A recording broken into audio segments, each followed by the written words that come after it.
ইসলামী ছাত্র শিবির বাংলাদেশে ছাত্র অঙ্গনে শিক্ষা প্রতিষ্ঠানে আল্লাহর এক নিয়ামত। আলহামদুলিল্লাহ বলেন।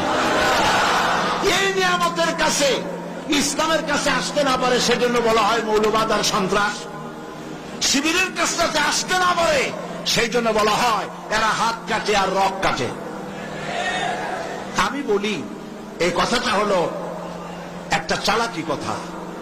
হাত কাটা গলা কাটা এইটা সহজ না পেটের মধ্যে ছুরি মারা বা গুলি করে মারা সহজ? কোনটা সহজ?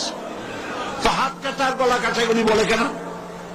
হাত কাটতে কাটা কত বড় মুসিবত, তাহলে 4-5 জনের ঠাইসে ধরা লাগবে।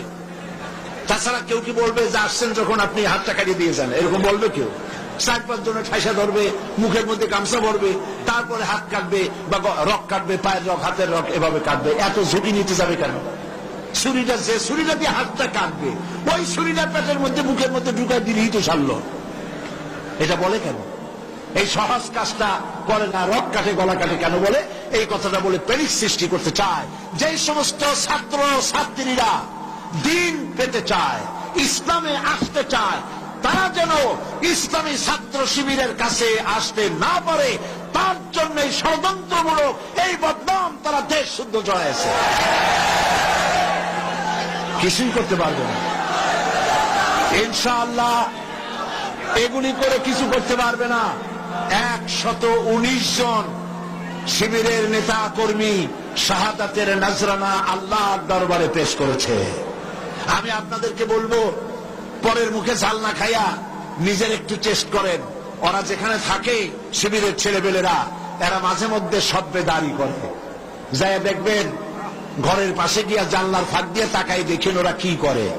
এরা মাদ্রাসায় পড়ে নাই, কলেজে বিশ্ববিদ্যালয় পড়ে, হয়তো দাড়ি টাড়িও এ পর্যন্ত অনেকে রাখতে পারে নাই, কিন্তু যায় দেখবেন বস্তা ছেঁড়া হইলেও বালাম চাউলে ভরা, উপরে রং কাঁচা থাকলেও ভিতরে পাকা আম। ভিতরে যাই দেখবেন রাতের বেলা যখন তারা সব্বেদারি করে, তাহাজ্জুদের নামাজ পড়ে, সাহাবায়ে কেরামদের জীবনী আলোচনা করে আর মুনাজাত করে সারা রাত কিভাবে ওরা কান্দে একটু তাকায় দেখে। এই চোখের বাণী তারা আল্লাহর জন্য দেয়, দিন প্রতিষ্ঠার জন্য কাজ করে। সুতরাং এদের সাথে শত্রুতা না করে এই কাজগুলি, সন্তান যদি ভালো বানাতে চান শিক্ষাঙ্গনে সন্ত্রাসী কারা সেদিকে তাকায় দেখেন, আর সন্ত্রাস কম করে কারা তাদেরকে দেখেন, সন্ত্রাস করে না কারা তাদেরকে দেখেন।